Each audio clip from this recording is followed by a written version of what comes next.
बिस्मिल्लाहिर्रहमानिर्रहीम। औलियाए उच्च शरीफ में हज़रत सैयद सदरुद्दीन राजू क़िताल का मुख्तसरन तज़किरा।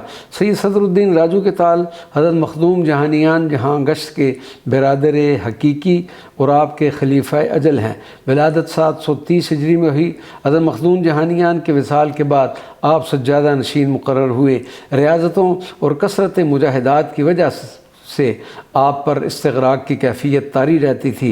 हज़रत मखदूम जहानियान अपने बिरादर के बारे में फ़रमाया करते थे कि खालिक़ हकीकी ने हमें अमूर खल्क़त में मशगूल किया और उनको अपनी ज़ात के इश्क़ में मुस्तग़रिक़ कर रखा है। हज़रत सैयद सदरुद्दीन राजू क़िताल की शख्सियत से मुल्तान और उच्च में इस्लाम की इशाअत बतौर ख़ास हुई। आप गैर मुस्लिमों को इस्लाम में दाखिल करने के बाद उनकी तालीम व तरबियत भी फ़रमाया करते थे। हिंदू लोग आपकी तालीमात सुनते ही मुसलमान हो जाते थे। हज़रत सैयद सदरुद्दीन राजू क़िताल के विसाल 827 हिजरी में हुआ और उस शरीफ में ही आपका मदफन बना, जो मशहूर व मारूफ़ है और लायक़ ज़ियारत भी है। वमा अलैना इल्लल बलागुल मुबीन।